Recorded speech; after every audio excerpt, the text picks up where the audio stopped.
देखिए, direct selling roots are thousands of year. जो direct selling है ना, ध्यान से समझना, बहुत सारी चीजें आएंगी अपने सामने अलग अलग तरह की। डायरेक्ट सेलिंग की मैं बात कर रहा हूं यहाँ पे। डायरेक्ट सेलिंग की जो जड़ें है ना, इंग्लिश में है टोटल ये, लेकिन बिल्कुल मैं इसको सरल तरीके से बताऊंगा, क्योंकि मेरे लिए पॉसिबल नहीं था इतना एकदम से इसको हिंदी में डाइवर्ट करना, फिर कभी बाद में कर लेंगे। डायरेक्ट सेलिंग की जो जड़ें है ना, वो हजारों साल पुरानी है दोस्तों। हम सोचते हैं कि आज डायरेक्ट सेलिंग है, आज का नहीं है, ये बहुत पुराना कारोबार है। अब देखिए, इसको समझने के लिए हमें क्या करना पड़ेगा, हमें चलना पड़ेगा पीछे के 4 युग। हम जैसे स्टडी किए हैं कॉलेज में, स्कूल में, तो हमने 4 युग पढ़े हैं, जिसमें एंशियंट टाइम्स यानी कि प्राचीन काल पढ़ा हमने, एक पढ़ा हमने मिडल मध्य काल, और एक पढ़ा हमने early modern year era. Early modern era कौन सा होता है? अर्ली मॉडर्न एरा होता है कि आधुनिक युग का शुरुआती दौर। और तीसरा युग है मॉडर्न एरा, जिसको बोलते हैं, यानी कि आधुनिक युग। आधुनिक युग वो है जिसमें हम आज हैं, यानी कि कब से, वो भी बताया है। तो जो एंशियंट टाइम है वो कब से माना गया? वो माना गया 476 एडी, यानी कि 476 ईस्वी से। मिडल एज कब से मानी गई है? मिडल एज मानी गई है 1450 ईस्वी तक। कब से? रोम के पतन से 1450 ईस्वी तक मिडल एज मानी गई है। और थर्ड चीज क्या है? वो है अर्ली मॉडर्न एरा, यानी कि आधुनिक युग का शुरुआती समय। अरे फोन बंद होने वाला है मोहित, चार्जर लाना, बंद होने वाला फोन। इसका थोड़ा सा ना, एक साथी अपने बीच में जो को होस्ट है राजेश जी, आप थोड़ा ध्यान मोहित, रखिएगा, क्योंकि साउंड ओपन हो जाता है ना, ये तो बीच में थोड़ा डिस्ट्रैक्ट करेगा ही। और ये कौन सा है दोस्तों? ये है अराउंड 1450 ईस्वी से 1750, यानी कि 1500 से 1800, 300 साल का अर्ली मॉडर्न एरा है। और उसके बाद जो आधुनिक युग है वो है फ्रॉम 1750 टू प्रेजेंट डे, यानी कि 1750 ईस्वी से आज तक का जो समय है उसको मानते हैं हम आधुनिक युग।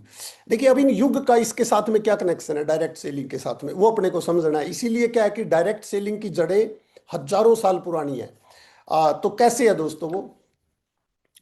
वो इस तरीके से है कि अपने को अब समझना है एंशियंट टाइम में क्या था इसका scenario. Peddlers and traders sold goods door to door. देखिए, ध्यान से समझना आप। पेडलर्स कौन होते हैं और ट्रेडर्स कौन होते हैं? पेडलर्स होते हैं दोस्तों जो एक जगह से दूसरी जगह पे छोटी छोटी चीजों को सेल करने के लिए जाते हैं, बेचने के लिए जाते थे। ट्रेडर्स होते हैं वो लोग जो कारोबार करते थे, यानी कि कारोबारी। तो ट्रेडर्स और peddlers sold good door to door in ancient Egypt, यानी कि प्राचीन इजिप्ट के अंदर। इजिप्ट कंट्री है, किन किन कंट्री में पेडलर और traders door to door, door to door समझिए ध्यान से, डोर टू डोर। आज भी हम डायरेक्ट सेलिंग करते हैं ना, तो लोग ये बोलते हैं अच्छा ये डोर टू डोर जाने वाला काम है क्या?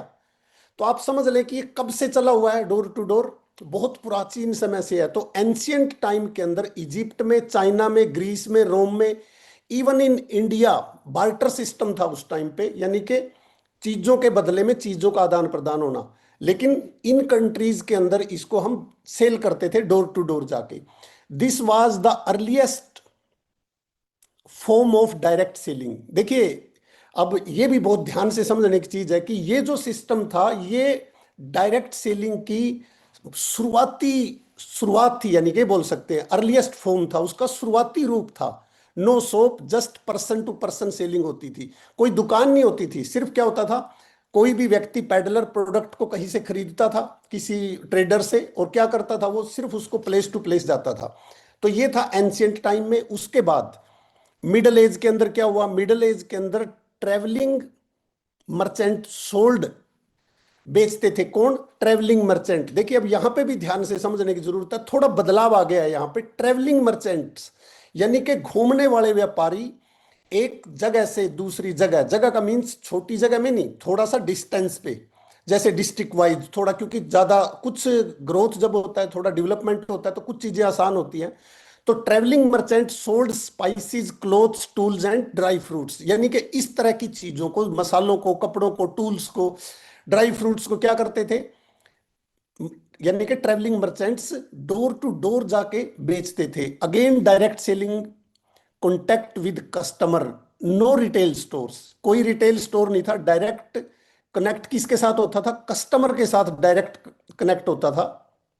उस टाइम का यानी कि ट्रेवलिंग मर्चेंट।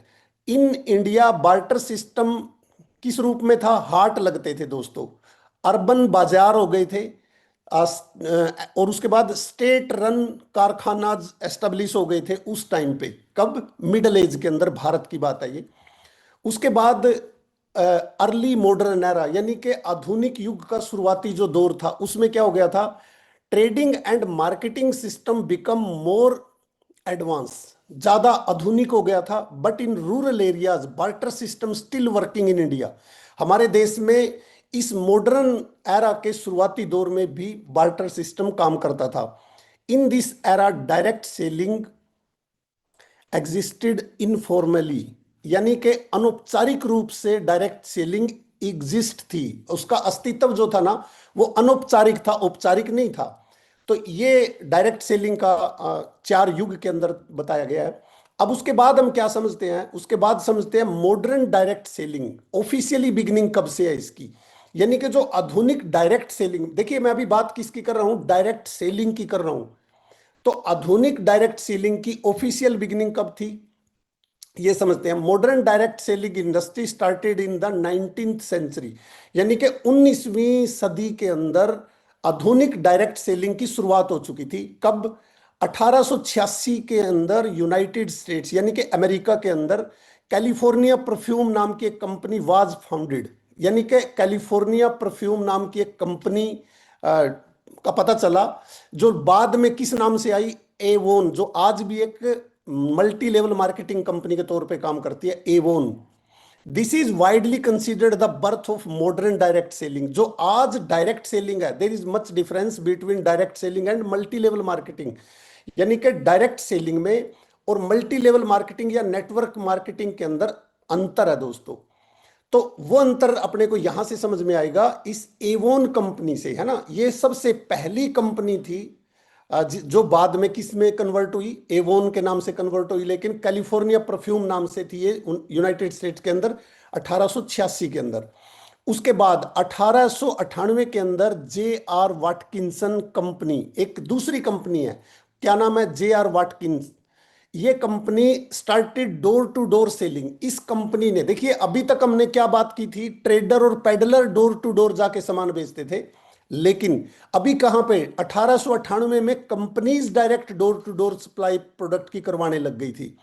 तो ये 1898 की बात है। उसके बाद आगे बढ़े थोड़ा सा, 1906 के अंदर फुलर ब्रश कंपनी है एक, popularized door to door selling में। यानी कि 1906 में अगेन फिर दूसरी कंपनी क्या हुई दोस्तों?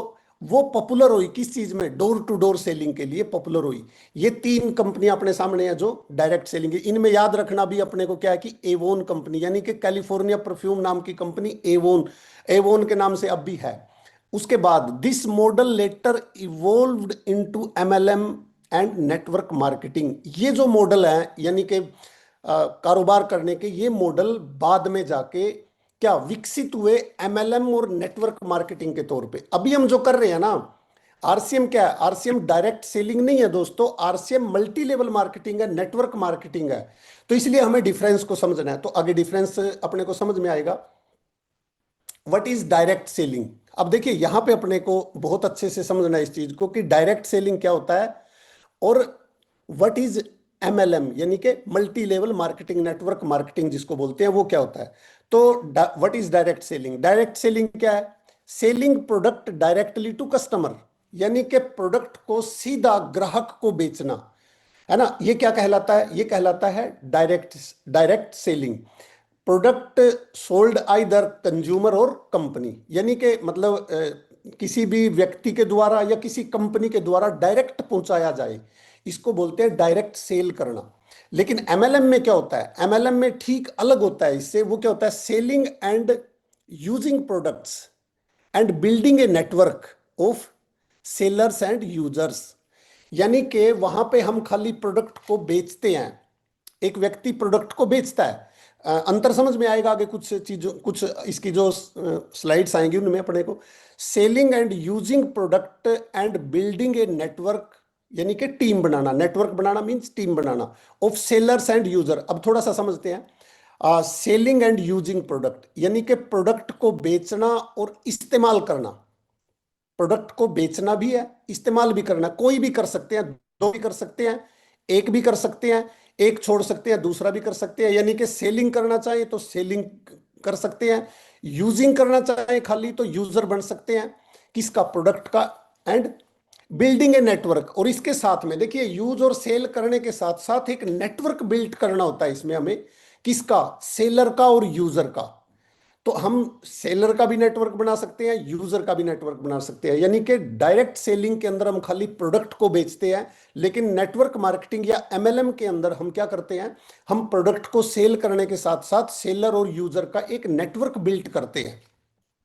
दूसरा, अब डायरेक्ट सेलिंग में इनकम कैसे आती है, mainly from your own sales only. यानी कि डायरेक्ट सेलिंग में अगर हम काम करेंगे तो हमें इनकम सिर्फ हमारे प्रोडक्ट को सेल करने से ही आएगी। लेकिन डायरेक्ट सेलिंग में इनकम कैसे आएगी, मेनली फ्रॉम योर यूज। यानी कि किस किस से आएगी, अपने खुद के यूज करने से, टीम के यूज करने से, अपने सेल करने से या टीम के सेल करने से। किस, इन चार तरीकों से अपने को यहां पे इनकम आएगी, यूज करने से और सेल करने से, हमारे द्वारा या टीम के द्वारा। दूसरा, फोकस किस पे रहता है, डायरेक्ट सेलिंग के अंदर मेन फोकस का क्या चीज रहती है, ओनली प्रोडक्ट एंड कंज्यूमर, यानी कि कस्टमर। यानी कि एक व्यक्ति जो सेल करता है ना, उसका मेन फोकस सिर्फ प्रोडक्ट के ऊपर रहता है कि मेरा प्रोडक्ट बिके। दूसरा क्या रहता है, कस्टमर के ऊपर रहता है, ग्राहक के ऊपर। यानी कि हर व्यक्ति में उसको ग्राहक नजर आता है, तो ये इसका फोकस रहता है। लेकिन डायरेक्ट सेलिंग में फोकस किस पे रहता है, डायरेक्ट सेलिंग में फोकस दोस्तों प्रोडक्ट पे और लोगों पे रहता है। कस्टमर नहीं होते लोग यहां पे लोगों के ऊपर फोकस रहता है हमारा, ना कि लोगों में कस्टमर देखना। हम लोगों के ऊपर फोकस करते हैं, क्योंकि आगे चल के हमारे को और थोड़ा सा इससे ज्यादा पता चलेगा। मेन वर्क क्या है डायरेक्ट सेलिंग के अंदर, डोर टू डोर सेल करना जाके। यानी कि आप लोग बहुत सारे लोगों को देखते होंगे जो डोर टू डोर जाके सेल करते हैं। लेकिन डायरेक्ट सेलिंग में क्या रहता है, main work joining, required to grow income. यानी कि इनकम को अगर बढ़ाना है तो क्या करना पड़ता है, हमें ज्वाइनिंग बढ़ानी पड़ती है, ना कि डोर टू डोर सेल करना पड़ता है हमें। तो हमें ज्वाइनिंग के ऊपर काम करना पड़ता है। फोर्थ वन क्या है, डायरेक्ट सेलिंग में कोई रिस्क नहीं है, लो रिस्क है बिल्कुल डायरेक्ट सेलिंग में, क्योंकि कोई इन्वेस्टमेंट नहीं, खुद हम अपने बेस पे हैं, जैसा मर्जी करें वैसा कर सकते हैं। लेकिन डायरेक्ट सेलिंग में रिस्क है दोस्तों। क्या रिस्क है, मीडियम रिस्क है या हाई रिस्क है। अब वो रिस्क क्या है, यहाँ पे कोई पैसे का रिस्क नहीं है, यहाँ पे risk depend on company and ethics. यानी कि ये रिस्क है कि हो सकता है कि हम गलत कंपनी का चुनाव कर लें, हो सकता है कि हम एक अनएथिकल प्रैक्टिस की कंपनी का चुनाव कर ले, हम एथिक्स पे काम ना करने वाली कंपनी का चुनाव कर ले। तो वहां पे हमारा लॉस क्या होगा, वहां पे हमारा लॉस होगा दोस्त रॉन्ग डिसीजन। और जो समय हम वहां पे मतलब लगाएंगे और बाद में हमारे को पता चले कुछ टाइम के बाद, तो वो जो टाइम लगाया ना वो हमारा सबसे बड़ा लॉस है। इसीलिए क्या है, यहाँ पे रिस्क हिस्ट्री को माना गया है। पांचवा चीज क्या है, इनकम पॉसिबिलिटी। यानी कि डायरेक्ट सेलिंग में इनकम की जो संभावना है वो लिमिटेड है, लेकिन डायरेक्ट सेलिंग के अंदर इनकम की संभावना लिमिटेड है, लेकिन इनकम की संभावना जो हमारा मल्टी लेवल मार्केटिंग है, यानी कि नेटवर्क मार्केटिंग है, उसमें potentially higher if team grow. यदि अपनी टीम को हम ग्रो करें, टीम को बढ़ाएं, तो जो इनकम की संभावना है वो बहुत ज्यादा है दोस्तों, हायर है बहुत ज्यादा। तो ये पांचवा है। छठा, अब डायरेक्ट सेलिंग के अंदर अगर लेवल की बात करें तो सिंगल लेवल होता है वहां पे। Single level means because working hand single होता है वहां पे, यानी कि एक ही व्यक्ति काम करता है, एक ही व्यक्ति सेल करता है जाके। लेकिन डायरेक्ट सेलिंग के अंदर सिंगल हैंड नहीं है, वहां पे लेवल क्या है, मल्टीपल लेवल्स हैं वहां पे। जैसे वाइटल के लेवल है हमारे, रॉयल्टी के लेवल हैं, टेक्निकल के लेवल हैं। तो ये क्या हुए, ये अलग अलग लेवल्स हैं, अलग अलग लेवल्स पे अलग अलग इनकम है, अलग अलग लेवल पे अलग अलग बिजनेस है। आपकी टीम में एक वाइटल अचीवर है, 20,000 का बिजनेस है, एक रॉयल्टी अचीवर है तो आपका 5 लाख का बिजनेस है, टेक्निकल अचीवर है तो 10 लाख का बिजनेस है। अब इनकी संख्या मल्टीप्लाई हो जाए तो आपका बिजनेस उसी अकॉर्डिंग मल्टीप्लाई हो जाता है। तो ये बहुत बड़ा डिफरेंस है। सेवंथ क्या है, गुड किस, अच्छा किसके लिए रहता है direct selling, who want to sell product. जो आदमी प्रोडक्ट को सेल करने में रुचि रखता है उसके लिए डायरेक्ट सेलिंग, उसके लिए डायरेक्ट सेल करना अच्छा काम है। जो जिसका इंटरेस्ट ही सेल करने में हो तो वो कर सकता है उसको। लेकिन नेटवर्क मार्केटिंग किसके लिए अच्छा है? Good for people who have big dreams. ये उन लोगों के लिए अच्छा काम है जिनके सपने बड़े हों। लाइक लीडरशिप पे जो काम करना चाहते हैं, लीडरशिप मान के चलिएगा तो क्या होता है, नेतृत्व करने की कला, हर फील्ड में अलग पहचान बनाना अपनी, तो वो लीडरशिप के उसमें आएगा। एंड टीम बिल्डिंग, जिसका इंटरेस्ट टीम बनाने में हो, यानी कि टीम बनाने का मीन्स क्या होता है, अलग अलग टाइप के लोगों के साथ में इंटरेक्ट करके उनके साथ में तालमेल बनाना, उनको आगे बढ़ने में उनकी मदद करना, हेल्प करना। तो ये किस में आएगा? ये उन लोगों के लिए अच्छा है जो टीम को बिल्ड करना चाहते हैं, लीडरशिप डेवलप करना चाहते हैं, अपने बड़े सपने पूरे करना चाहते हैं। चलिए अगली स्लाइड पे चलते हैं। अब समझना हमारे को ये है कि मल्टी लेवल मार्केटिंग, देखिए अभी मल्टी लेवल मार्केटिंग और डायरेक्ट सेलिंग को समझ लिया हमने, अभी समझना है multi level marketing versus pyramid scheme. हम देखिए फर्क नहीं कर पाते हैं दोस्तों। कोई अपने पास आया, आपने टीम बनानी शुरू कर दी, कोई व्यक्ति आया और उसको उसने, आपने अक्सर देखा और सुना होगा कि मेरी उस व्यक्ति ने कहीं और पे ज्वाइन कर लिया। क्यों ज्वाइन कर लेते हैं लोग? क्योंकि they don't know about the difference between multi level marketing and pyramid scheme. Pyramid schemes क्या होती हैं और real direct selling, real multi level marketing, direct selling अलग है, वो भी रियल में क्या होती है, और मल्टी लेवल मार्केटिंग भी रियल में वास्तव में क्या होती है, उसके बारे में पहचान नहीं कर पाते। तो अब हम यहाँ पे इसकी भी पहचान करते हैं एक बार। क्या होता है multi level marketing? MLM, legal and product based business होता है ये जो मल्टी लेवल मार्केटिंग है। यानी कि आरसीएम की बात करें, आरसीएम फुल्ली एकदम कॉम्पिटिबल है जो रियल मल्टी लेवल मार्केटिंग है उसके। एमएलएम क्या होता है? लीगल होता है, यानी कि कानूनी तौर पे सही होता है, कानूनी तौर पे लीगल है वो। एंड प्रोडक्ट बेस्ड बिजनेस है ये, प्रोडक्ट के बेस पे आधारित होता है ये। लेकिन पिरामिड स्कीम्स में क्या रहता है? ये इलीगल होता है दोस्तों, लीगल नहीं होता पिरामिड स्कीम्स कभी भी, ये इलीगल होता है। मनी बेस्ड मैथमेटिकल फ्रॉड होता है इसके अंदर, यानी कि कैलकुलेटेड फ्रॉड होता है इसके अंदर, और मनी बेस्ड होते हैं। यानी कि मुख्य उद्देश्य क्या होता है? मुख्य उद्देश्य होता है कि ज्यादा पैसा कैसे इकट्ठा करें लोगों से, ताकि ज्यादा पैसा लोगों में बांट दिया जाए। किन लोगों में? उसका भी एक पिरामिड टाइप होता है। तो उसमें उसके अंदर दूसरी चीज क्या है? इनकम। मल्टी लेवल मार्केटिंग में इनकम किस पे डिपेंड करती है? सेल और use real product by real customer. यहां पे प्रोडक्ट रियल होता है और कस्टमर भी रियल होता है, तब जाके क्या होता है दोस्तों, उसको बोलते हैं हम इनकम। यहां पे इस पैटर्न पे इनकम आती है। लेकिन पिरामिड स्कीम में इनकम कहां से पहुंचती है? Mainly from joining entry fees जो होती है, यानी कि जो एंट्री फीस होती है, एंट्री फीस होती है पिरामिड स्कीम्स के अंदर, और मेनली फ्रॉम ज्वाइनिंग से, यानी कि बहुत भारी प्रकार की ज्वाइनिंग से ज्यादा पैसा लिया जाता है। प्रोडक्ट के नाम पे खाली प्रोडक्ट होता ही नहीं है, या फिर ओवर प्राइस्ड प्रोडक्ट होता है यहाँ पे बहुत ज्यादा, यानी कि 2 रुपए की चीज हो सकता है 200 में मिले, ऐसा इस टाइप में रहता है। तीसरा फर्क क्या होता है? प्रोडक्ट की अगर बात करें तो रियल प्रोडक्ट होता है यहाँ पे, यूजेबल होता है, और उसके बाद फेयरली प्राइस्ड प्रोडक्ट होता है। मतलब ओवर प्राइस नहीं होता, फेयरली प्राइस्ड प्रोडक्ट होता है यहाँ पे। लेकिन यहाँ पे क्या होता है? प्रोडक्ट्स फेक होता है, ओवर प्राइस्ड होता है, या सम टाइम कुछ ऐसी भी पिरामिड स्कीम्स होती है जिनके अंदर प्रोडक्ट खाली पेपर पे होता है, नाम का होता है, होता ही नहीं है रियल में प्रोडक्ट वहां पे, लेकिन मूवमेंट पैसे का वहां पे बहुत बड़ा होता है। तो ये वहां पे होता है। चौथा जो कारण है इसका, डिफरेंस है दोनों के अंदर, वो क्या है? वर्क। ये किस तरह की नेचर का वर्क है? Ethically help other to grow, यानी कि प्रैक्टिकली और एथिकली दूसरों को आगे बढ़ने में मदद करना, by health wise, wealth wise and personality wise. इन इन तीनों चीजों के अंदर किसी भी व्यक्ति को आगे बढ़ने में मदद करना रियल मल्टी लेवल मार्केटिंग होता है। लेकिन पिरामिड स्कीम्स में क्या होता है? वर्क किस तरह का होता है? Pressure to recruit very fast, बहुत जल्दी में ज्यादा लोगों को भर्ती करने पे ज्यादा प्रेशर दिया जाता है, क्योंकि उसका पता नहीं होता कि कब उसको भागना पड़ जाए, है ना। तो जितना पैसा जल्दी इकट्ठा किया जाए ज्यादा से ज्यादा, उतना ज्यादा वो ठीक मानते हैं उसको। तो ये पिरामिड स्कीम का पैटर्न रहता है। उसके बाद इफ नो वन ज्वाइनिंग, अगर मल्टी लेवल मार्केटिंग में कोई ज्वाइनिंग नहीं भी करता है या नहीं भी आता है, product use and sell can still continue.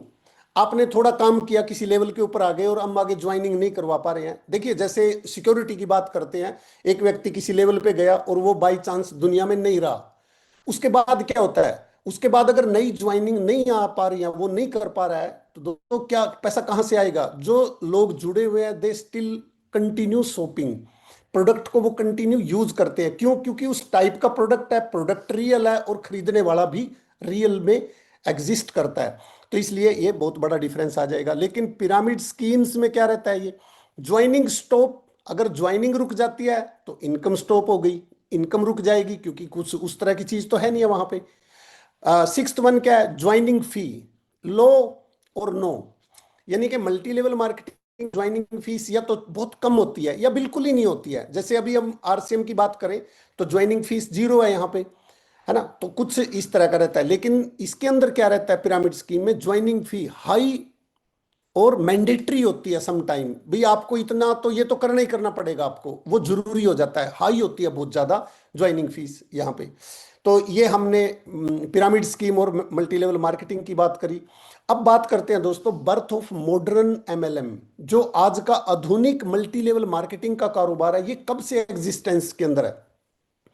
1945 to 1950, यानी कि 1945 से इसकी शुरुआत मानी गई है यूनाइटेड स्टेट्स के अंदर, अमेरिका से इसकी शुरुआत हुई। तो कैसे हुई इसकी शुरुआत, थोड़ा उसको देखते हैं। देखिए यहाँ पे ध्यान से समझना अब आप, क्योंकि जो आपने पीछे सुना है उसी से यहाँ पे निकल के आया कुछ। Carl Rehnborg develop a compensation idea, यानी कि ये व्यक्ति है जिसने एक कंपेंसेशन आइडिया विकसित किया। कहां पे? कैसे? Seller earned from their own sales. एक ऐसा एक ऐसा आइडिया उसने डेवलप किया। कंपनसेशन किसको बोलते हैं? जहां पे आपको सेवाओं के बदले में पैसा मिले, है ना? मुआवजा जिसको बोल सकते हैं हम, पारितोषिक बोल सकते हैं। तो उसने एक ऐसा आइडिया डेवलप किया जहां पे किसी व्यक्ति को sellers earned from their own sale, यानी कि कोई व्यक्ति प्रोडक्ट को सेल करके वहां से क्या कर सकता है? अर्न कर सकता है पैसा। And from people they join with them, और उन लोगों से जिनको वो अपने साथ में ज्वाइन कराता है उनसे भी उसको पैसा आता है। जैसे अभी हम देख पा रहे हैं, तो यानी कि टीम से पैसा आता है और खुद के काम करने से, यानी कि सेल करने से, टीम के सेल करने से या यूज करने से, हमारे यूज करने से या सेल करने से इनकम आती है। तो ये आइडिया किसने दिया? सबसे पहले इंट्रोड्यूस हुआ Carl Rehnborg, develop a compensation idea. अब आगे बढ़ते हैं, कहां से आया? His company was called Nutrilite. अब इस कार्ल रेहान्सबर्ग की कंपनी का नाम क्या था? Nutrilite. This is considered the first true MLM model. अब इसको आप याद रखना, आगे ये काम आएगा आपको। His company was called Nutrilite, यानी कि न्यूट्रीलाइट कंपनी का जो संचालक था कार्ल रेहानबर्ग, उसने इस आइडिया को फर्स्ट टाइम इंट्रोड्यूस किया। कब और कैसे? 1940 टू 50 के बीच में, यानी कि 1945 से माना जाता है इसको। तो जहां पे उसने एक ऐसा कंपनसेशन आइडिया दिया जिसमें seller earned from their own sales, यानी कि खुद की सेल से वहां पे कोई सेलर पैसा कमाए और उन लोगों से भी वो कंपनसेशन ले पाए जिन लोगों को वो अपने साथ में एसोसिएट करता है। तो ये this is considered the first true MLM. ये सबसे पहली सही एमएलएम को के रूप में कंसीडर की गई है। आगे बढ़ते हैं, अगला टॉपिक हमारा दोस्तों, एमएलएम बिकेम पॉपुलर इन 1959। अब जो ये एमएलएम जिसको बोलते हैं हम अभी, multi level marketing, network marketing, note direct selling, है ना? हम मल्टी लेवल मार्केटिंग में है या नेटवर्क मार्केटिंग के अंदर है। तो इसकी जो पॉपुलैरिटी हुई वो कब हुई? 1959 के अंदर। कैसे हुई? Two Nutrilite distributor. देखिए अब वो पीछे कंपनी जो मैंने अभी बताया रेहानबर्ग की, है ना? जॉन रेहानबर्ग, न्यूट्रीलाइट डिस्ट्रीब्यूटर, उस कंपनी के दो डिस्ट्रीब्यूटर जिनका नाम क्या था? Jay Van Andel and Rich DeVos. ये दो लोग थे जिन्होंने क्या किया? Started Amway. एमवे नाम की हमने कंपनी का नाम सुना होगा। Amway made MLM global popular and structured. Amway ने एमएलएम को ग्लोबली पॉपुलर और स्ट्रक्चर्ड बनाया, यानी कि प्रसिद्ध भी किया और उसको स्थापित किया। किसने? एमवे ने। उसके बाद एमएलएम इंडस्ट्री का एक्सपेंशन कब हुआ? अब इसका 1959 से, समझ पा रहे होंगे आप लोग। एमएलएम इंडस्ट्री का एक्सपेंशन यानी कि विस्तार, इस इंडस्ट्री का विस्तार कब हुआ इसको समझते हैं थोड़ा सा। 1960 to 1970 MLM spread across the USA, यानी कि 1960 से 1970 के बीच में मल्टी लेवल मार्केटिंग यूएसए के अंदर पूरे यूएसए में फैल चुकी थी। उसके बाद 1980 टू 90 यानी कि 1980 से 1990 के दौर में एक्सपेंडेड वर्ल्ड वाइड यानी कि पूरी दुनिया के अंदर ग्लोबली इंट्रोड्यूस हो चुकी थी 1980 टू 1990 के बीच में। जैसे आरसीएम ने तैयारियां कर ली अभी ग्लोबली इंट्रोड्यूस होने की, ये कंपनी इंट्रोड्यूस कब हो गई थी? 1980 टू 90 के बीच में। उसके बाद लेटर 1990 यानी कि 1990 और 2000 ये इसके बीच में entered in Asia, India, China, south east Asia, यानी कि ये कंपनी किसमें? एशिया महाद्वीप के अंदर आ चुकी थी। कब? 1990 से और 2000 के बीच में। उसके बाद 1995 direct selling officially begins Amway India के नाम से। एमवे इंडिया के नाम से 1995 के अंदर डायरेक्ट सेलिंग ऑफिशियली बिगिन हो गई थी। Indian government issued direct selling guideline 9 सितंबर 2016, यानी कि इंडियन गवर्नमेंट ने गाइडलाइन जारी की थी। ये सब हम जानते हैं, बार बार सुनते भी हैं। 9 सितंबर 2016 को डायरेक्ट सेलिंग के ऊपर गाइडलाइन जारी कर दी थी, यानी कि मल्टी लेवल मार्केटिंग के ऊपर बोलेंगे अब इसको हम, लेकिन बाद में इसको ठीक कर दिया था। यहां पे इसी को लेके की थी। अब क्या भाई, रहने दो, कलाकारी था।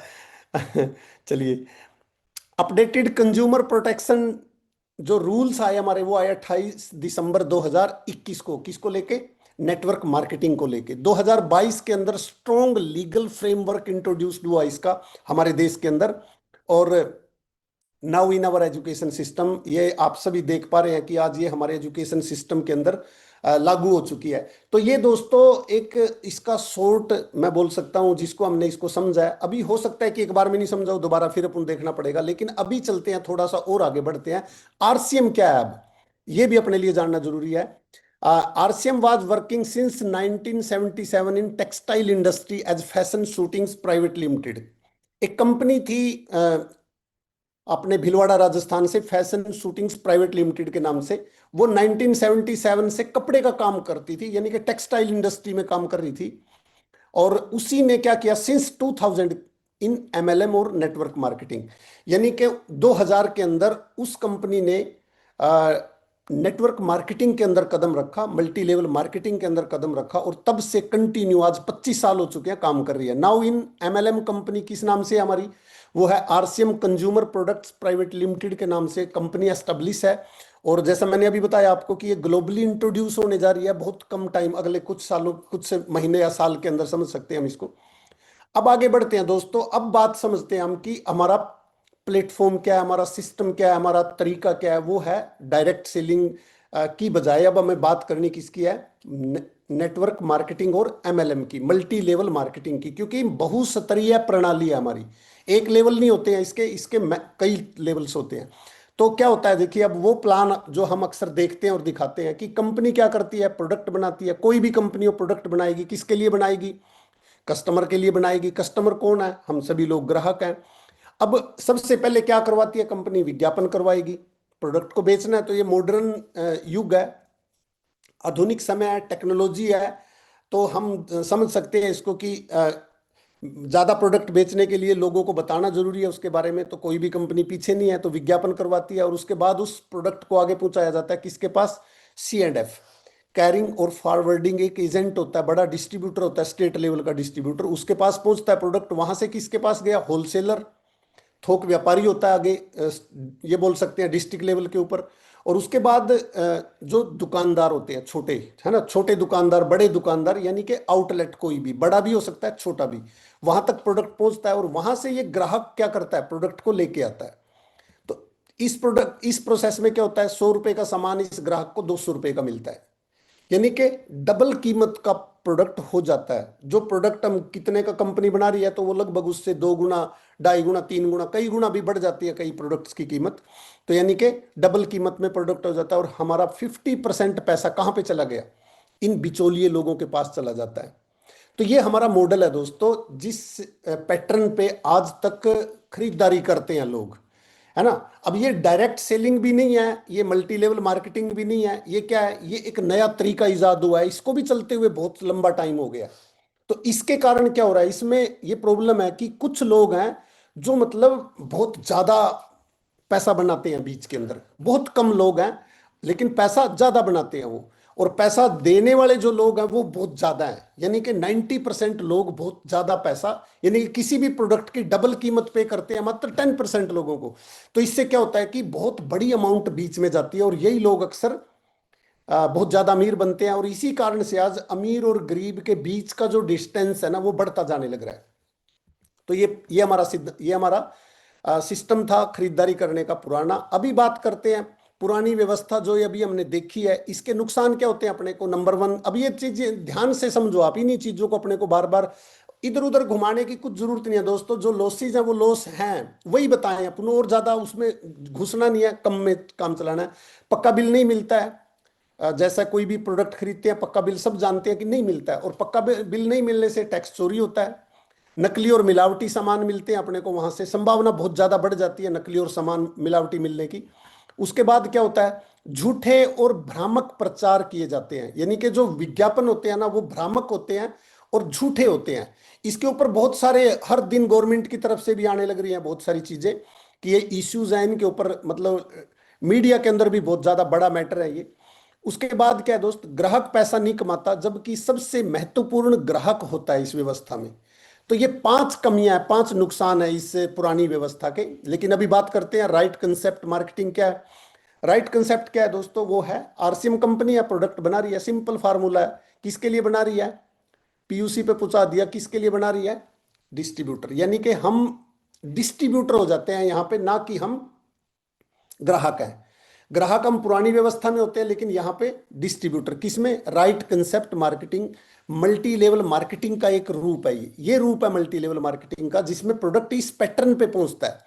तो हमें सिंपल सा फार्मूला क्या समझ में आता है यहाँ पे कि जो 50% पैसा बीच में चला जाता था वो पैसा कहाँ पे गया, ग्राहक के पास में वापिस, यानी कि डिस्ट्रीब्यूटर के पास में वापिस आ गया। एक सिस्टम बना दिया उसको। अब इसके बेनिफिट्स क्या है इसके नई व्यवस्था के। इसका लाभ ये है कि सबसे पहले पक्का बिल मिलेगा। दूसरा, पक्का बिल मिलेगा तो प्रोडक्ट अच्छी क्वालिटी का स्वाभाविकता मिलेगा हमारे को। तीसरा फायदा क्या है, गवर्नमेंट को टैक्स जाएगा क्योंकि पक्का बिल मिला है। चौथा बेनिफिट क्या है, 30 दिन तक सामान वापसी की गारंटी करती है कंपनी। यानी कि आप 30 दिन तक सामान को वापस दे के पैसे ले सकते हैं या उसके बदले में दूसरा सामान ले सकते हैं। पांचवा फायदा क्या है, बाजार से अप टू 15% तक सामान सस्ता मिलता है अपने को। 15% तक, कम से कम 15% तक बाजार से सस्ता सामान मिलेगा आरसीएम में। लेकिन बाजार के नकली और मिलावटी सामान के साथ में कंपैरिजन नहीं करें इसका।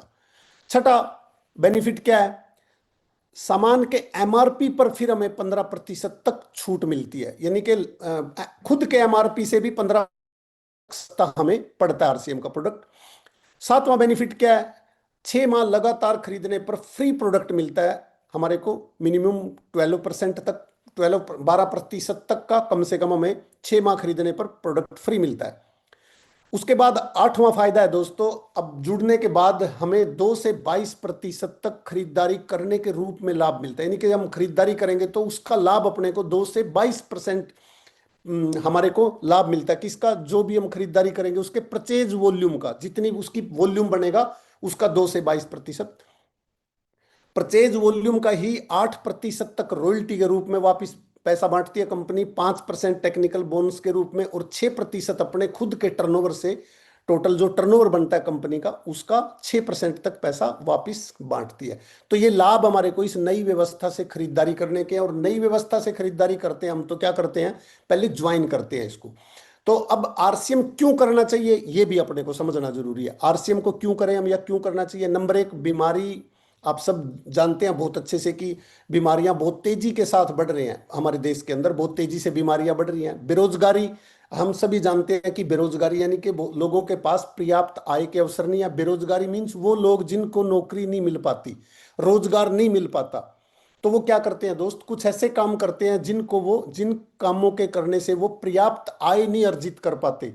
तो बेरोजगारी तो होती होती है, लेकिन उसके साथ साथ क्या होता है, लोगों की लाइफस्टाइल बहुत निम्न स्तर की हो जाती है। उससे बीमारियां बढ़ रही हैं। आपको पता है हमारे जो अडल्ट्रेशन है फूड्स के अंदर, जो खाने में मिलावट है, या फिर जो हमारी अनहेल्दी लाइफस्टाइल, खाली प्रोडक्ट जिम्मेवार नहीं है उसके लिए, हमारी लाइफस्टाइल भी रिस्पॉन्सिबल है उसके लिए। जिस तरह का जीवन शैली जीना हमने चालू किया हुआ है वो भी बीमारियों के लिए एक बड़ा कारण है। बेरोजगारी बड़ा कारण है। अभी इन समस्याओं को खत्म करने के लिए ही आरसीएम करना चाहिए, क्योंकि बीमारी खराब प्रोडक्ट से और खराब जीवन शैली से आती है। तो आरसीएम में अच्छी लाइफस्टाइल जीना सिखाया जाता है, और दूसरा अच्छी क्वालिटी के प्रोडक्ट मिलते हैं यहाँ पे जो हमारी हेल्थ को अच्छा रखने में बहुत ज्यादा सपोर्ट करते हैं। बेरोजगारी की बात करें तो बेरोजगारी, रोजगार का मीन्स क्या होता है? रोजगार का मतलब होता है आय अर्जित करने का साधन। तो आरसीएम एक बहुत बड़ा आय अर्जित करने का तरीका है, जहां से हम बहुत बड़ी हायर पोटेंशियल की इनकम जनरेट कर सकते हैं। तो वो एक अवसर हमारे सामने। तीसरी, मिलावटखोरी। तो मिलावटखोरी से बचना है तो हमें क्योंकि आरसीएम में डायरेक्ट अप्रोच करता है प्रोडक्ट, ये कोई है नहीं है, बिना बिल के प्रोडक्ट नहीं मिलता है, तो हमारी संभावनाएं बढ़ जाती हैं कि हमें अच्छी क्वालिटी का बेहतरीन प्रोडक्ट मिलता है, जिससे मिलावटखोरी से हम छुटकारा पा सकते हैं। चौथा बेनिफिट आरसीएम को करने का, क्यों करना चाहिए, वो है आर्थिक आजादी। आर्थिक आजादी मीन्स काम करके पैसा कमाने से छुटकारा, इसको आर्थिक आजादी बोल सकते हैं। आर्थिक आजादी यानी कि आर्थिक तौर पे आजाद हो जाना, यानी कि पैसे के लिए काम ना करना पड़े, पैसिव इनकम का सोर्स बिल्ड कर ले हम अपने लिए, तो वो आर्थिक आजादी है। महंगाई से बचना है तो हमें क्या करना है? आरसीएम को कर लेना चाहिए, क्योंकि महंगाई परेशान नहीं करेगी। यहाँ पे इनकम आएगी तो महंगाई क्यों परेशान करेगी। पांचवा बेनिफिट क्या है? महिला सशक्तिकरण, वीमेन इंपावरमेंट। महंगाई से बचने के लिए आरसीएम को करना चाहिए। आर्थिक आजादी का ये एक सब पॉइंट्स है, इसलिए इसके आगे नंबर नहीं डला है। महिला सशक्तिकरण, वीमेन इंपावरमेंट। तो महिलाओं को सशक्त बनाने के लिए आरसीएम बहुत बड़ा काम कर रहा है, ये हम सभी जानते हैं।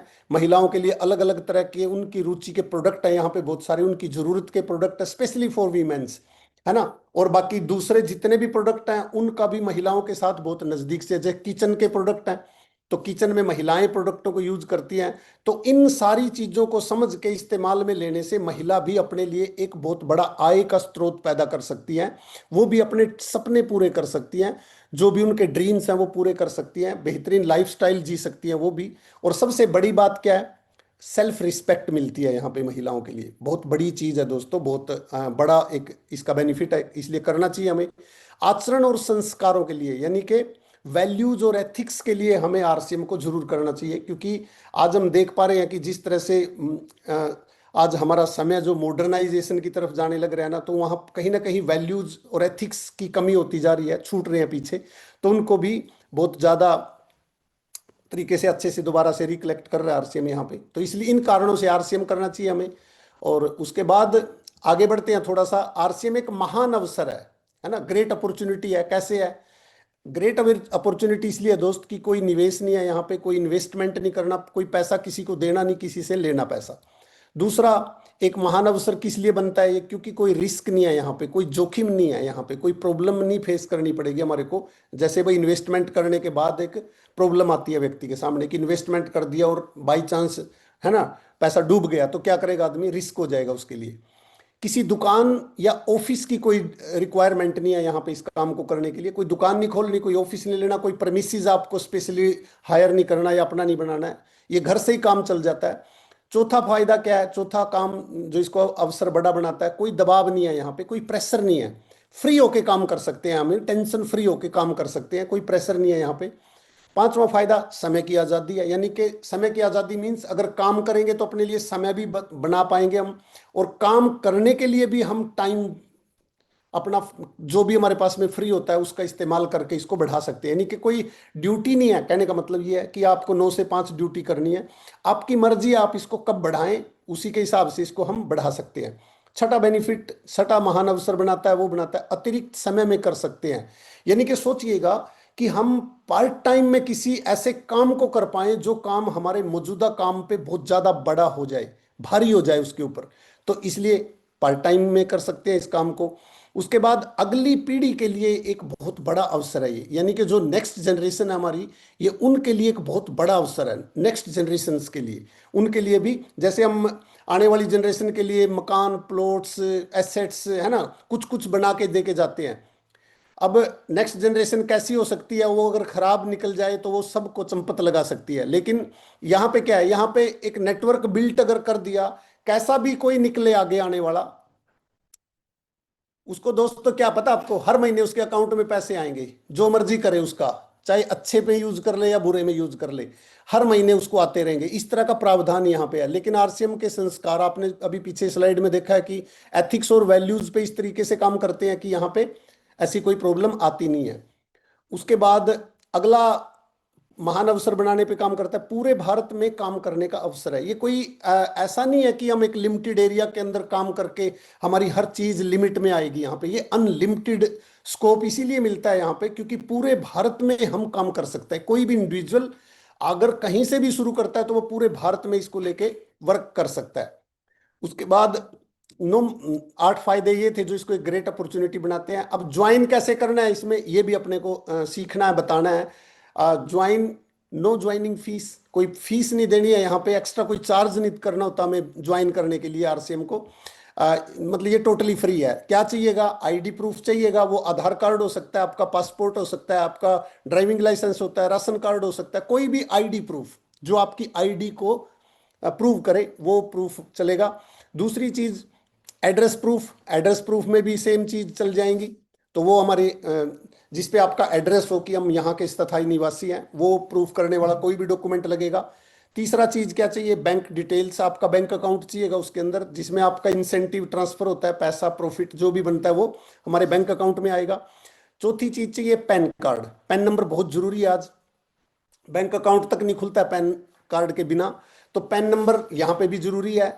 इनकम आती है भाई, इनकम बड़ी भी आती है यहाँ पे, 10 20 50 लाख रुपए तक की इनकम आती है तो पैन कार्ड बहुत जरूरी हो जाता है। छोटी इनकम पे भी जरूरी है लेकिन बड़ी इनकम के लिए तो और ज्यादा मैंडेटरी माना जाएगा उसको। नॉमिनी की डिटेल चाहिए अपने को, नॉमिनी यानी कि हमारे बाद ये बिजनेस किसको ट्रांसफर होगा वो नॉमिनी चाहिए यहाँ पे एक, उसको उसका आधार कार्ड या कोई भी वो चीज। उसके बाद छठा डॉक्यूमेंट क्या चाहिए, मोबाइल नंबर हमारा। ये 6 चीजों के साथ में ऑनलाइन हम इसमें ज्वाइनिंग कर सकते हैं।